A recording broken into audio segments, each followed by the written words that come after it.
Here we go. Good job. Oh, I I just was- aged 50 years. I am now 39. I actually covered my eyes. I didn't want to watch that. Oh. Forget there's a race going on. Yes, there Um, is. It's very separated outside the top three. Bingham's quite close to Powell, currently. About a second between those two, as either gets overtaken.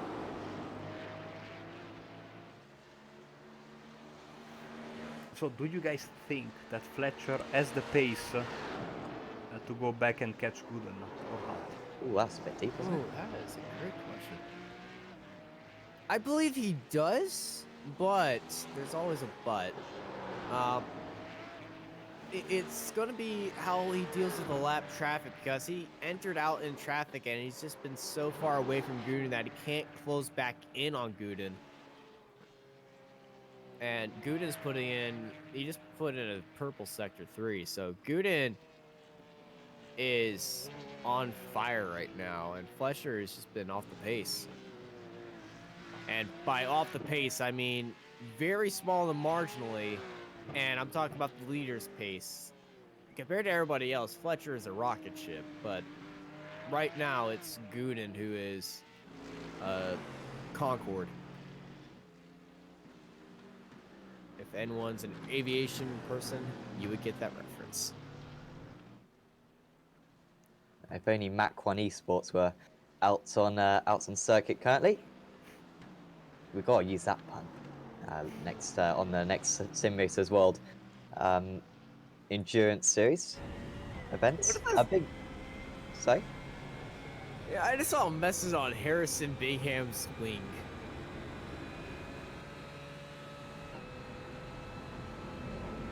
And Goodman, new fastest lap.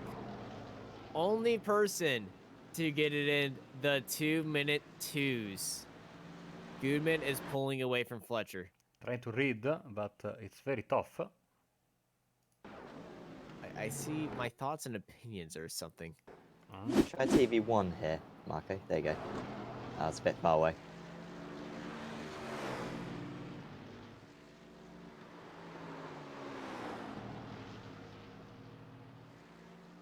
It's not that important. Oh dear. Oh my goodness gracious, what a gaggle. Hi, Matt. It's 7th and 6th, Salt and a Thurnan. The Evo SR guys are just at it again. I like seeing teams use different cars and enter the same race. I agree with you. Pretty much identical liveries there, so identical Oh as yeah, they definitely. could be. Universal livery. I love the Evo livery, by the way. It's just... It just makes their cars stand out from the rest of the field. And that's Salt up onto the inside of his teammate. They've been making glued it. together, but that's the first overtake, I think, between the pair of them. Atherton got ahead during the pit stops, but Salt gets ahead on track. Yeah, He's Salt's back been in to hang on faster. to that. Bingham's really close to Powell now. Well, as I say, that goes from 2/10 of a second to 4/10 of a second. They're just heading across the line at the moment. Could there be an opportunity up the hill next time There's round a as they start lap opportunity. 39? There's an opportunity to yeet it up the inside, but Bingham's not going to take it. He's going to sit in the draft that Mercedes, because just look at the unicorning of that BMW. Karen Duff getting past DeWolf. DeWolf with a bit of damage ever since the start of the race. Did he get it fixed, though? Doesn't look He like got it. it fixed, and then he got an incident. Oh, okay. Yeah, DeWolf's been in a few. Safe to say the new damage model can't come soon enough, but might be tricky with these GT3 cars, seeing that there are so many of them. I reckon we'll have to go through each one to improve the damage, because they've all got their own traits. You can see the BMW kind of concaves around the grille, and you lose pretty much all the bits of car in front of the tyre.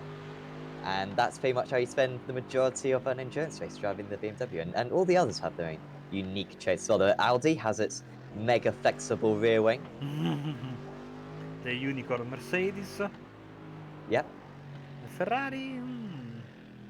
It's Ferrari.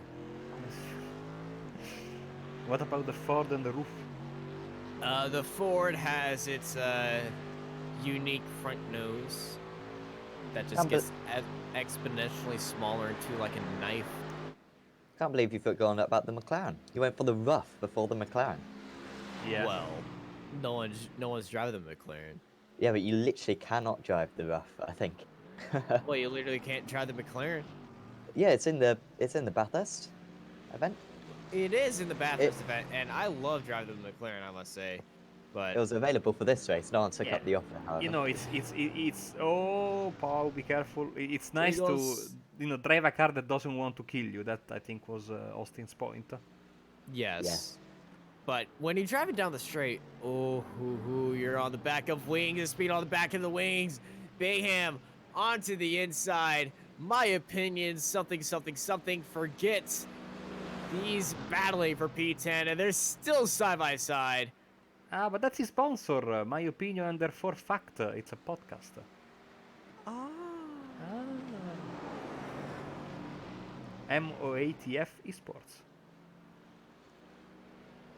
I think it's a podcast. Okay, now I'm in second. Okay, it it is, does yep. say it does Yeah. say podcast at the end. I thought that said forget. I forget. This is early in the morning for me. Oh, you're right. Issues for Steven the Wolf. Yeah, it's just I'm gone off the track. afraid. Oh, Mario's drone kick back in the pit lane. Yeah, that's what we expected. This is Pitted scheduled. on Yeah, it's a lap scheduled stop. Though. 9, I think. He's gone very far though in this stint.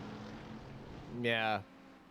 Oh, Dyson is slicing up there, and here's Mario back into the pit lane, and he's gonna have some damage to be fixed as well.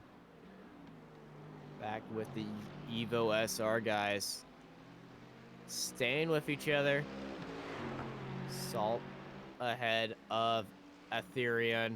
They're gonna get up to 5th and 6th now. Here comes Barb past McDougall. Down the inside, McDougall will have the inside line. However, he backs out of it. I would not like to say that name many times in repetition. Barb then, he's got 13 seconds to catch up to Paul Prieto. Looks as though he'll be able to do that. He's it's about 3 seconds a lap faster recently. There is Paul though. You can see a big gap, however, that's certainly possible for the Frenchman to close that in. 174 versus 173, of course. Still got, how many GT3s have we got? I think we've got about 30 remaining.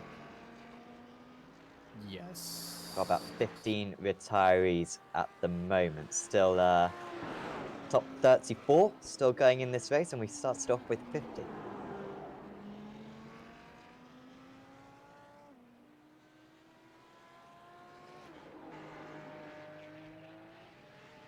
Also, the amount of GT3s on the lead lap, and within 30 seconds of the leader. Got a weird timing thing with junk kick actually. That should fix itself when the leaders come across the line and he comes across the line.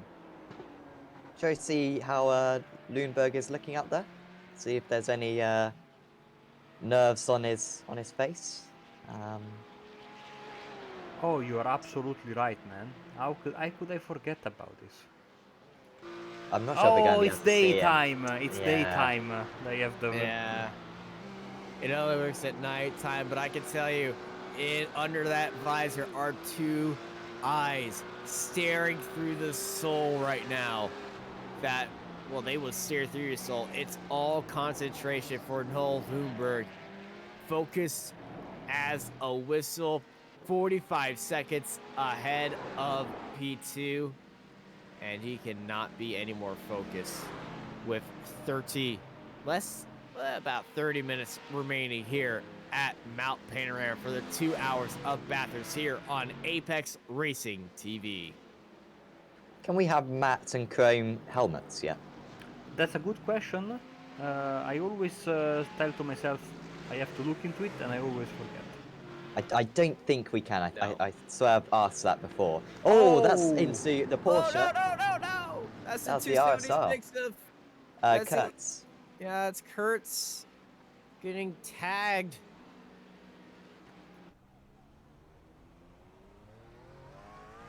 Now, did that damage come from that incident?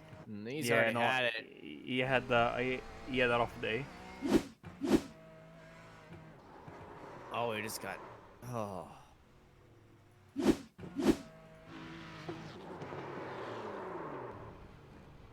Yeah, he avoided the wall right there. Hello. Hello, BMW Nose. How are you doing?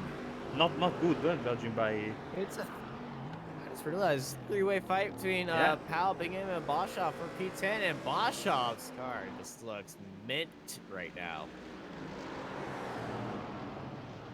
Here comes the commentator's curse, which will have to travel a long way to South Africa for the last minute racing driver, but the power of the commentator's curse is And the internet means it should yes, take speed effect of in light. about 30 minutes. 29, 28. No, it's quicker than that. It goes at the speed of light, the internet. No? I know, So- I'm counting for the YouTube. the delay. No, we only have a 5-second delay thanks to the Restream server. So basically, we are as live as we can be. All right, he doesn't have the cast on. Good on you. You don't need to have the broadcast on. Oh. Jukic went. Oh, he went just wide. Thought he crashed. Other driver with issues is Loic Barb, and he really doesn't like that corner there. I think he's collided with a Ferrari. What the? Oh, that's a Ferrari stuck on the inside, and Barb in his Cube Racing team car, clearly being put off. The second time we saw him go very long in the chase.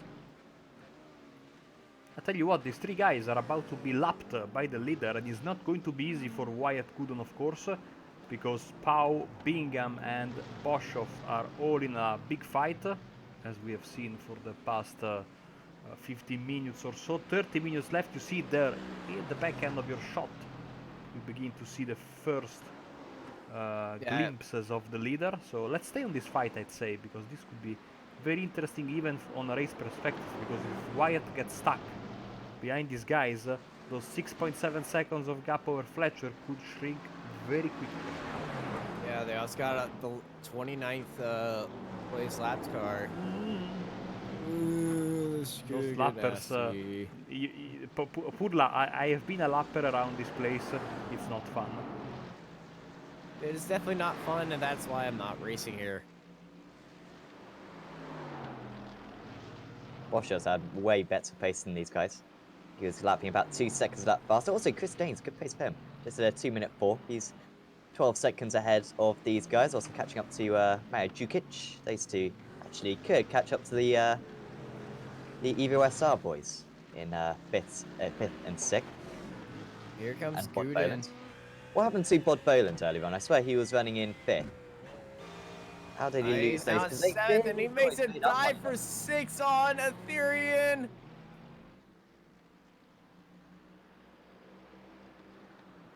Well, you were talking about Bob Boland, and there's Bob Boland. Doing Bob Boland things. I What love a this move. new Meraki racing livery for 2020. Absolutely fantastic.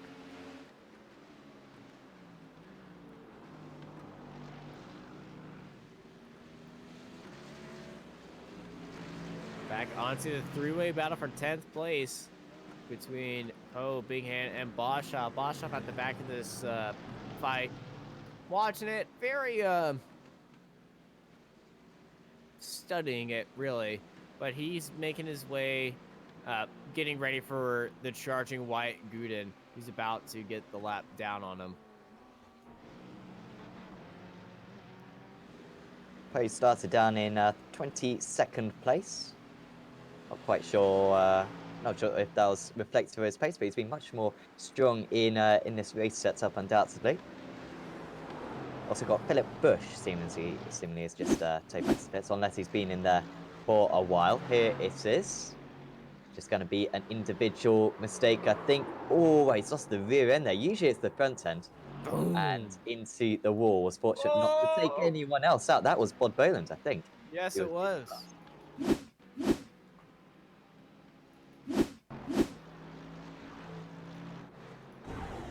Let's run on board Bob Boland for America Racing.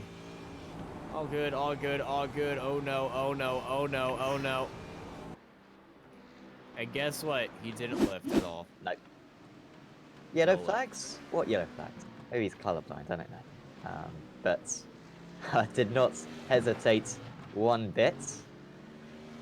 So Boshoff led the leader by with ease. I don't know if Bingham and Pau are going to follow the same protocol, so to speak. Bosch's lost a lot of time doing that. He's now 4 seconds behind. He was right on the tail.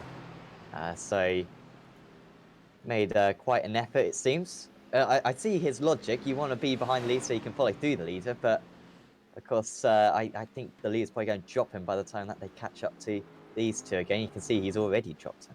1 hour 34 on the clock. Still no winner of the Barbanera Award this season. I'm a bit disappointed. To be fair, it's a prize only for the best drivers out there. It's not like for everyone. What is the Barbanera Award, Marco? It's basically if you are a very, very, good driver, a nice guy, and you stop on Mountain Straight on Conrod Straight, sorry, and sign autographs for the fans mid-race. Is that what happened last race? Yes. You sure? It was at night, so you couldn't see the fans, but I swear they were there. Don't you drive our crowds off? Okay, nice fight here between Pau and Bingham, still going at it. There is really no way through this part of the track, as Gooden is about to learn very soon, unfortunately for him. Gap 7.4 seconds there, because of course it's also for Fletcher, they need to go through the traffic. But let's stay with these two guys here. Let's jump on board with the following driver, of course, of Harrison Bingham. Let's see if we can bring also in the relative our race leader. Yes, but it says that he's 1 lap down. Okay, this is better. 2 seconds away is Gooden from Bingham and Pau.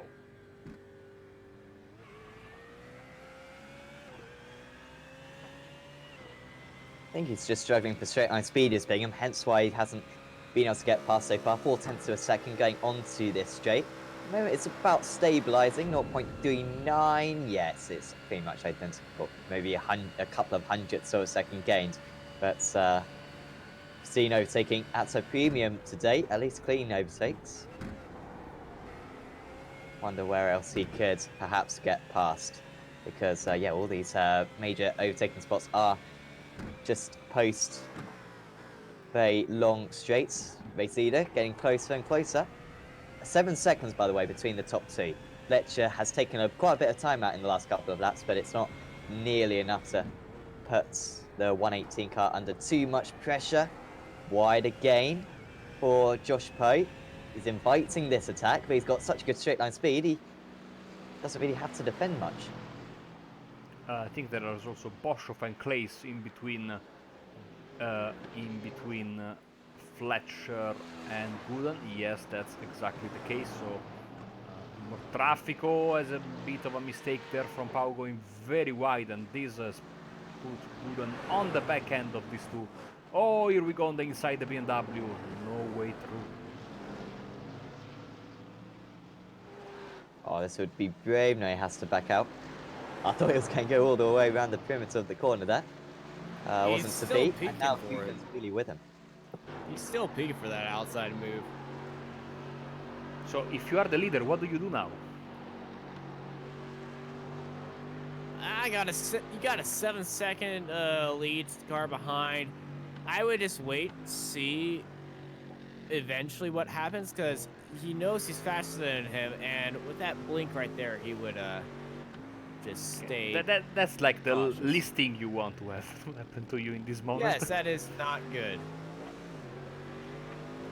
I would just stay behind there, let them fight it out, and if I could, just try to force something, but honestly, not going to try it. Oh, Bingham's trying to make it 3 wide with the gold racing Porsche. So quick down the Oh, straight. here it goes. Oh, it is 3 Trying to go wide. down the inside as well. This That could be was disastrous probably for not Goodham. so bold from Gooden. Goodham. Gooden should not be doing this. 3 wide coming out of the chase. Almost contact. There was contact. Gooden has damage. Yeah, it seems to be okay, but now he's Right going to have side. to. There was some damage on the right side. Yeah, in but terms of that the was handling, not too bad Way though too for him. aggressive. That was a very aggressive, and now the mistake, and the Fletcher with the fastest lap of the race means that he lost 3 4 seconds in this lap. Seconds. Oh my goodness, Fletcher is seeing that relative fall down. He goes, "What just happened?" Well, let me tell you a story. Between 10th and 11th. 205.7, 202.7. I mean, that is quite clearly what you don't want to happen to you. I understand the aggressiveness, but it was too much there. There was no way to go past there, in my opinion. Definitely no way, especially when No, when you see it's Bathurst going is to, very- yeah, sorry, Austin, when you see it's going to go 3 wide at the chicane, that's the moment you say, okay, next lap, please. Because he was Yes. lucky, because if they made contact, they could have been sent all over the place, all 3 of them. Yeah, I said it was going to be very nasty for Gooden, and it certainly is turning out to be a bit too nasty. It almost turns him. 3 seconds the gap shrunk between the top 2 that last time round. I assume Fletcher, has he got past the Boschov? Yes. Yeah, he has. Oh, that's great. Sorry, he hasn't got past Boschov yet. He's still got a couple more seconds to catch up. There was Still a Porsche decent in front amount of him track. that he got Oh, past. yeah, sorry, he went past the Porsche, I think, there. Yeah. Yeah. Oh, here comes Guden. I think it's going to be a little bit easier for him this time. Should be able to just pull alongside. Now he they've does. separated. Mercedes will give him bits of space, and Guden gets past one. And this second one should be quite simple as well. So after that big scare a lap ago, he just had to wait a little while. And fortunately for him, the fast driver got ahead of the slower driver.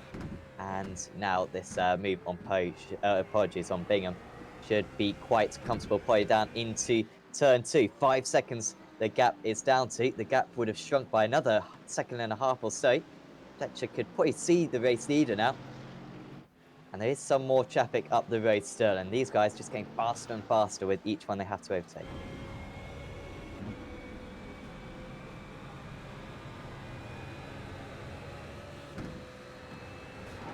Oh no! Oh, goes Guden. Can he keep it on the circuit? Well, he was off the circuit.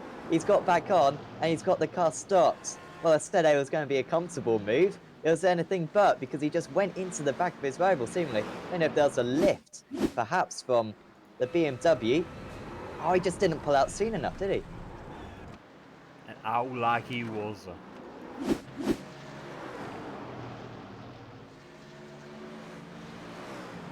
I mean, that's twice now. Could have easily ended up in the wall, and yet has got away with it. 3.5 seconds. The lead is down to, will be down to probably 2.5 seconds by the time they get to Forest Elbow, because Guden's going to be locked behind down the hill. And that car almost seems like he never even have a collision. That is plain luck. I'm sorry. I mean, no, it's part of the game. I mean, it's not like no, the game. Come on, man. You know. You know. Yeah, I know you got what I was trying to say. I mean, the rules Yeah, are the same for everyone. It's a bit of luck, but still, second time he's pushing his luck. Let's see. Right now, of course, he won't be very happy with Bingham there. Oh, wow. That's him past, so to speak. And Gooden is through. 3 seconds the gap now. Of course, Fletcher will have to deal with these 2 guys. And as you can see, Pau has made his way back to the back end of Bingham's car. So rinse and repeat, but this time for Fletcher. But it's not over because, as you can see, there are a couple of cars in front. Another Oh. fight as well. It should be 19 and 20. 19 and 20. Let's see here.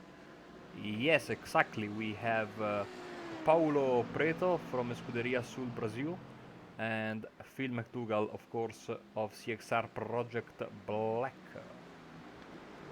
Paulo's very, very sporty. Moves out of the way of everyone.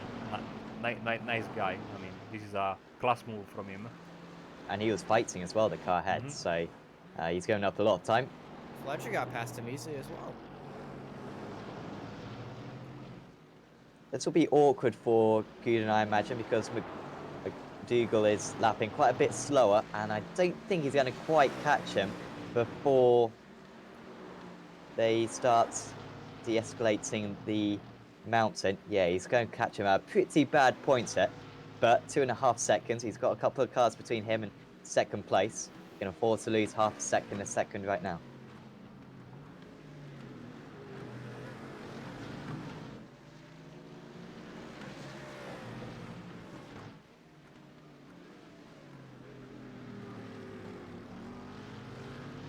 Well, it seemed impossible 2 hours ago, but we are 15 minutes away from the end of this race after the beginning, the chaos at the beginning. The racing has gotten very, very good and very Fletcher's exciting. still closing down.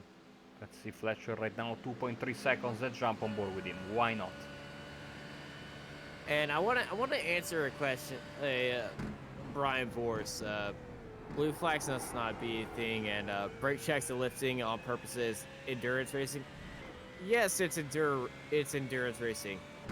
I need to add a asterisk to that. It's not smart endurance racing.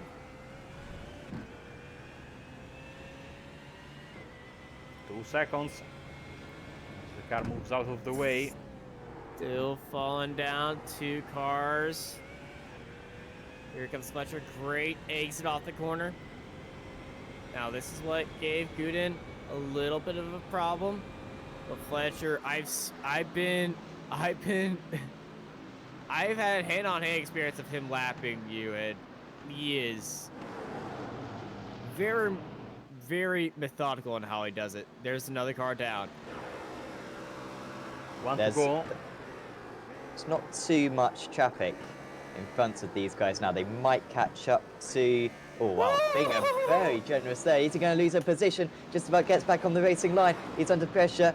Oh, he takes the normal racing line. Well, that was so generous there from Harrison. And Poe nearly profited from that. 1.3 seconds separates Fletcher. Could that be because of the collision they had earlier, Gooden and Bingham? So Bingham played nicer to Fletcher? Was that good? Well, Guden had incidents last time when he did have a collision with him, so yes. But this is just playing into Fletcher's hands now because Fletcher is on the back of Guden. And with less than 15 minutes remaining, we have a fight for the lead in the ARL Bathurst 2 hour. And we have seen in real life, usually the last 20, 15 minutes in the last few Bathurst races have been the most exciting for the winner or for the podium positions. Will it be the case also in our reduced 2-hour event in preparation of the official iRacing event, which is going to be next week? And of course, in a couple of hours, the real Bathurst 12 hours will start. Fletcher wide in the last corner is able to keep it. Look at that lap time. 202.9, 1 second. It's strange as well because Fletcher earlier on in this stint was lapping much slower than Guden. Was about half a second lap slower. The gap went from 2.5 seconds to 10 seconds. Don't know if that was just traffic or what. And all of a sudden now he seems to be the fast driver. This could be tyres, maybe the track temperature cooling down is helping him down to 37 degrees Celsius now. But whatever it is, Fletcher is looking faster, down to 1.2 seconds. Stoltz is also under pressure now for 5th place. Boland and his teammate Atherton have caught up. And now they're really held up. Look at this. Oh, this is bad luck for James Salt. And Boland is quarter of a second behind all of a sudden. 2:52 they are currently getting past. That's Jeffrey Lewis running in 4th place out of the Porsche drivers. And Boland might have a really good chance going into the chase. Don't do this, Bolin. Up now, I can go down the inside. We've seen Bolin make a very crazy dive bomb before. He's not going to do it, but we'll see if he could try something through Murray's corner. But he did lose a lot of time through the shades right there. Yeah, he might have to use the traffic. That might be his best opportunity to overtake. He did get past Atherton earlier on, and Atherton's similar pace, so now knows how to get past these EBOS cars. Also, that Ferrari is the fastest car down the straight, so in comparison to that, the Mercedes should be a bit more comfortable. Here's Gooden again. He's actually pulled away a little bit on this lap. The gap's up to 1.9 seconds. Lost a little bit of time just getting through there, although I imagine Fletcher will lose a little bit of time as well. Just one more Porsche to negotiate.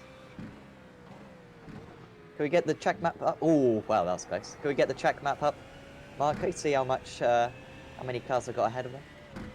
There it is. Well, they have P9, P21, they have P9 in GT3, 21 as well, so tell you what, this is not going to be very clear, so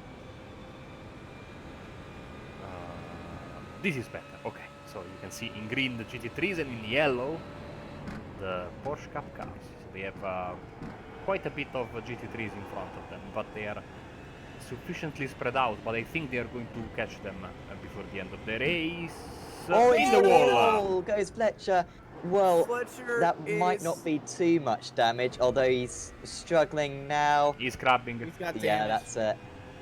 That will Fletcher probably- is going to be furious with that Ferrari. I mean, he'll be annoyed, but at the same time, you know, it's not the most shocking thing to happen. And yeah, he just kind of understeered, just carried too much speed into the corner and went into the wall. Now he's got to be careful. I wonder if he's used his fast repair. We think he has done. He might be able to just nurse this thing round and get disqualified in about 4 laps' time, or he might just give in and come back to the pits. Oh, Fletcher is going to be so mad. That Ferrari, was that? I believe that was Darren Carpenter. Try to No, find a it's good not. replay, which is impossible because he didn't actually register as an off track for good reasons because he smacked into the wall. Wait, we'll no, have to- that was Michael. I believe that was Michael Finkbonner.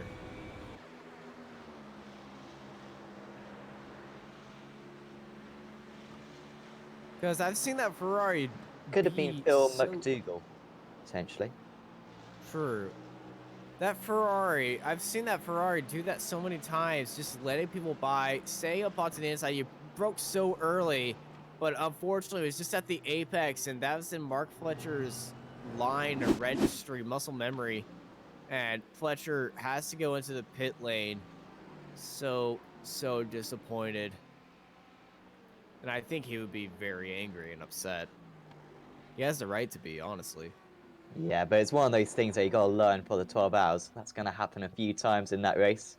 Yeah. And to get onto the marbles, as they're built up, whoa, he's pulled away momentarily there. But that Well, is that's not not a fast repair. repair. No. No. I'm He doesn't surprised have it. he hasn't He got doesn't have it. required. He used it. I think he had just a few bits and pieces of required. I have no idea. Or he decided because you know if you have requires you cannot move. So maybe it was just that car is not easy to drive at all. I believe this is what happened. Fletcher had to stop. He was going to use his fast repair, but in his first stop, he used it, and he didn't know that he did, because he didn't know that he had damage. Probably would have come up on his F4 though. He showed that. He didn't have any. He's towed back. Yeah. He's out. I think that I don't think he has a meatball, but at the same time, because if he had a meatball, he would have stayed there in the pits for quite a bit because you cannot move. But at the same time, the car was deemed to be undrivable by him, and so without a fast repair, that was all she wrote. So this promotes McMahon to second, Krzyzewski into third, and this will be big fight for fourth, fifth, and sixth again. Salt, Boland, and Atherton, and of course award for our Porsche Cup leader Noel Lunenburg from the Netherlands. He has enjoyed a very relaxing drive there at the front. He's got a massive 1.20 advantage over Jeffrey Garzotto, who's got another massive advantage of 45 seconds over third place Ryan. Oh! Chaos for P3. And that is that is No! There's still Oh. more in this parking lot. Scott Atherton then. Adam Atherton. Scott Atherton is a MMA promoter, of course. Let's see what So happened here. from 6th place. The both Evo cars getting collided. Was Atherton getting together with the Halbo Porsche car. And just unfortunately getting to get. Oh my goodness. And apparently, Harrison also spun. And this is for position. Side by side they go, and oh.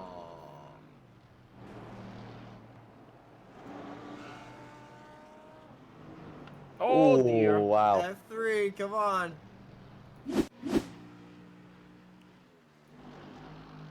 Bit more view, fortunately, for that corner. Was able to react. Or maybe they'll listen to the flags. Probably the former. James Salt then. So this is a two-way battle for 4th place. Oh, shame for Atherton. First time we've actually seen him on Apex Racing TV, I believe. We will see him in the Sim Racers World GT Championship.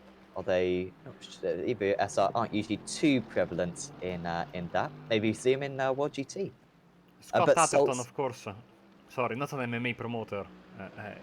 Former, I think, IMSA president. Yeah. Marco, Why did you think he was an MMA promoter? There is an MMA promoter called Atherton. I'm 100% sure of that. You know the drill, guys. Google. David Van Brooks just had a very bad lap. I don't know if he was involved in that. No, I don't think he was.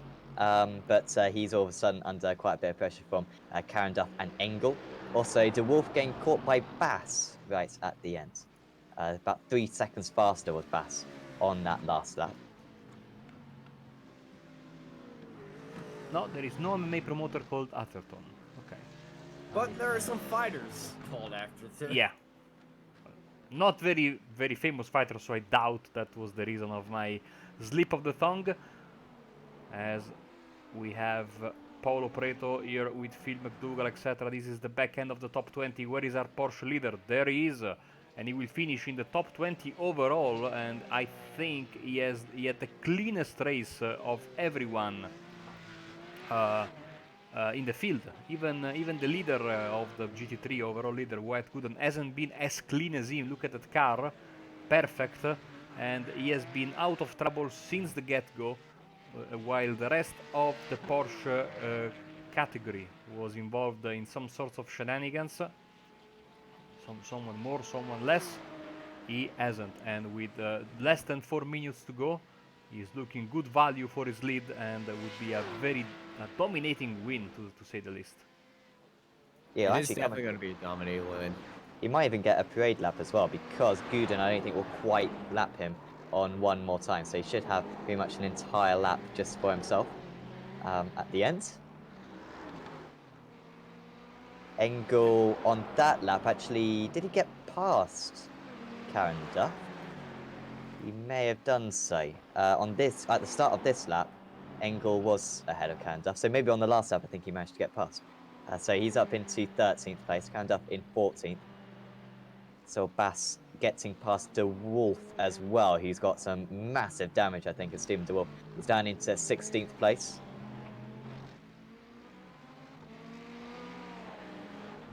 Van Broek just doing a 2-minute 4.87. That's good times from Van Broek at this point in the race. That's similar times to third place man Daniel Kozowski. So he'll be a comfortable 12th place, it seems, after that's a little bit of an issue a moment ago. In fact, actually, Van Broek just came into the pits, so that is why he had issues. Oh, And Bob Boland, Bob Boland, Bob Oh! Boland! oh, And he has capsized. Oh no! Upside down on the entrance to Skyline. Disastrous. Let's get a replay. so this is what happened to Chris Danes, is it? Yes. Who I think has got damage now. Slide into the cutting and right in front of Gooden. And this is what just happened to Bob Boland. Correction and almost imitating the Lamborghini. But putting his own little spin on it.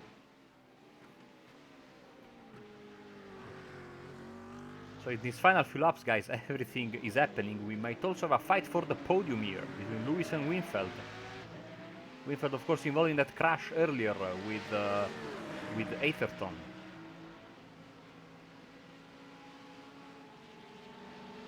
They do have Oh, a blocks in, and now the Bassett on the grass, trying to just get out of the way, flashing his headlights furiously. He may be quite brave into this next corner.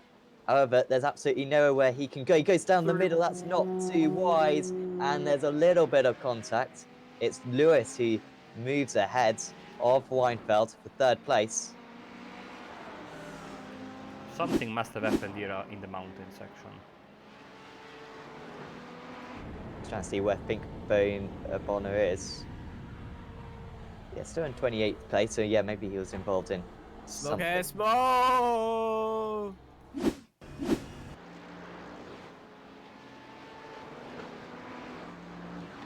Probably had a better look. And, Oh, contact there at the front with one of the Porsche Cup cars.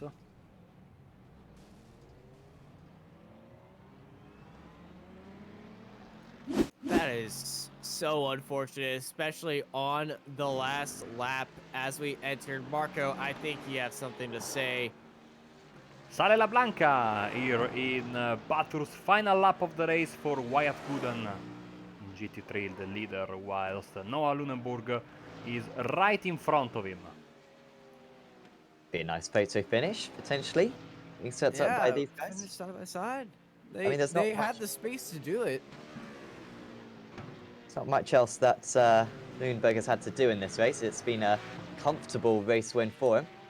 And it looks like he will be lapped right at the end. So he won't get that parade lap, which I was hoping that he'd maybe get. That was great from I really Gooden. hope these guys do the formation lap. You see the flashing lights of no.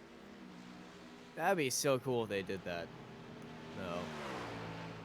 So Wyatt Gooden then, who started in second place for this race, had to rely on a little bit of a collision for the race leader to take the lead, but ever since then he has been superb. Kept behind Mark Fletcher all the way, and despite a little bit of confusion with some back markers earlier on in the second hour, he never made a big mistake. Wyatt Gooden approaches the final corner on lap 58, and he is going to win the GT3 class in the Apex Racing League American, Bathurst 2 hours event. First place in the Porsche category then will be Noel Lundberg. Dominant performance from him as well, laps ahead. In fact, 1 lap ahead of Jeffrey Garzotto in the end. That was absolute domination from the 280 car, never in doubt from pole position. McMahon finishes in second place. Kurowski will be in third. Only the top 5 drivers on the lead lap. Salt hang on to 4th place, keeping his car very clean throughout the event.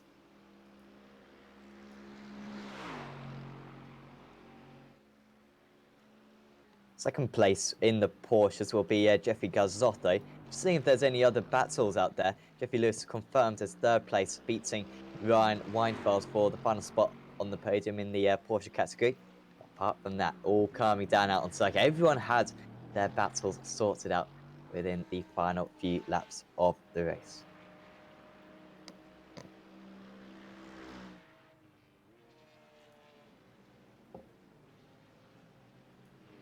So everything is ready, we are just waiting for the final few drivers to come home.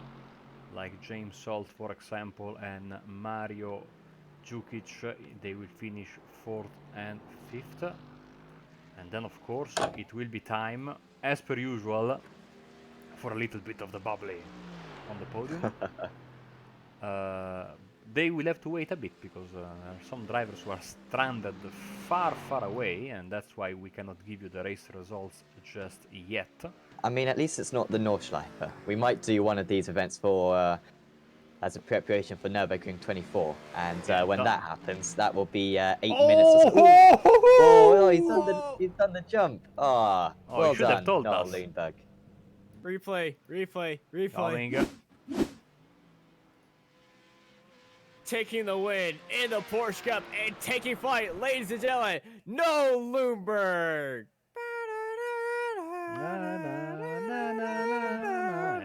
And here comes the copyright strike. And here comes the angry message from Lee. And more importantly, well, I don't know if more importantly, but here we go with the results, starting with the GT3 class. Yes, and it's Wyatt Gooden who wins by 16.7 seconds ahead of Tom McMahon. Daniel Kurowski rounding out the podium. James Salt, 1 minute 40 off the lead, about 11 places to 4th. Mario Jukic led in the opening stages, finishes in 5th, last driver on the lead lap. 1 lap down was Chris Danes, a bit quiet, but well done in 6th place. Josh Poe, Jaco Boshoff, Kobe Clays, Harrison Bingham rounding out the top 10. There's David Van Broek, Bjorn Engel, Robbie Carenduff, Ethan Bass, Stephen DeWolf, Bod Boland, Philip McDougall, Paulo Prieto, Dan Carpenter, Adam Atherton, Mark Fletcher, Christoph Adriano was 11 laps, I think the first retiree, and then it was Michael Fink, Bonner, Jonathan Kearns, Steve Brown, Lloyd Barb, Philip Bush, Mike Donlan, Jess Coleman, Lewis Bibby, Brian Voss, Kevin Kittleman, Alex Henk, Fraser Smith, Ryan Oliver, Mark Westwood, Daniel Sibi Sabo, Steen Ledger, Tiago Loureiro, Theodore Kapanokis, and Josh Thompson. In terms of the Porsches, then, a few less of them. Noel Lundberg took the race win by nearly a lap over Jeffrey Garzotto. In 3rd place was Jeffrey Lewis, and then in 4th was Ryan Weinfeld. And Kurtz was in 5th, and the retirees were Alex Neller, Marcel Heyman, Peter Balassa, Lewis Ward, and Nick Dawes did not take the start. So, interviews with drivers. Currently, we have no one. Oh, that's really terrific. Anyone who wants an interview, I know we've had a few drivers listening to the stream through the race. Let's us have a chat with you. It'd be fantastic to see what your views on this race were. But Austin, I mean, in terms of future events, I mean, Sebring's coming up pretty soon. That'd be quite a fun Oh, man, two-hour look at race this. potentially to Oh, do. the Oh, Evo lovely. guys. Choreographed jump. I think one of them Yeah, kept it out of the choreographed. wall.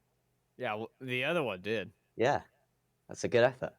Yeah, Sebring is coming up. Grand Track, great race. I know Marco and I are going to be there for the IndyCar race.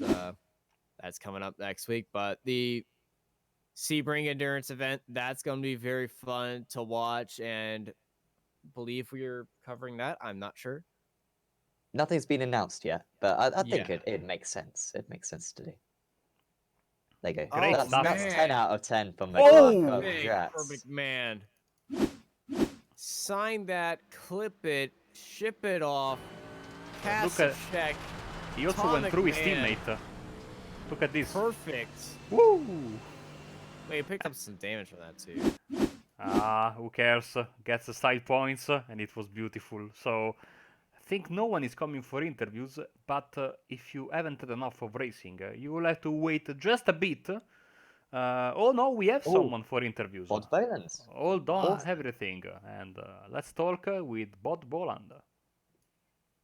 Yes. Hello, Bods.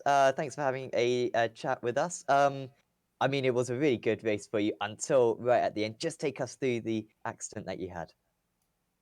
I don't really know what happened, Sam. It was a little bit of a strange one, wasn't it? Car just seemed to understeer from underneath you. Was it something to do with the tires or what? I think the tyres were definitely going off, but the little left-hander before, I just seemed to drift wide for no reason. I don't know if I caught the curb on the inside or not. But like you say, there was just a load of understeer and hit the wall and the steering. I didn't batter the wall. I just glanced the wall sort of thing, but the steering was wrecked. Tried to take the next corner and it wasn't having it. I think I ended up on my roof. But before that, at least, I think you were running in 5th place. You seem to be quite comfortable around this place. Have you been doing much practice for the Bathurst 12 hours next week? Done a little bit of practice, no more than anybody else, I don't think. But I don't mind the track. I'm not on the pace of the quick guys, but I enjoy it. There's always lots of incidents, so makes for good viewing, I suppose. And how did you find the traffic management out there? Did you find it easy to pass the Porsches and pass the slower GT3 cars as well? Yeah, can't grumble. I think everyone was pretty well behaved. I heard a couple of lads griping over the mic, but on the whole, the lads were spot on. I had a really good battle with James, and I can't remember who the other lad was. Somebody Atherton. Really good racing, really clean, really enjoyable. Just a pity I ran out of talent. Well, just looking forward to the next few weeks as well. I think, are you going to be taking part in the Sim Racers World GT series this coming season? Oh yeah, definitely. It's the best league on my racing for me. Really well run. You guys do a great broadcast. It's why wouldn't you get involved in it? Awesome. Well, we look forward to seeing you for that one, Bod. Before we let you go, is there anyone you'd like to thank? No, not really.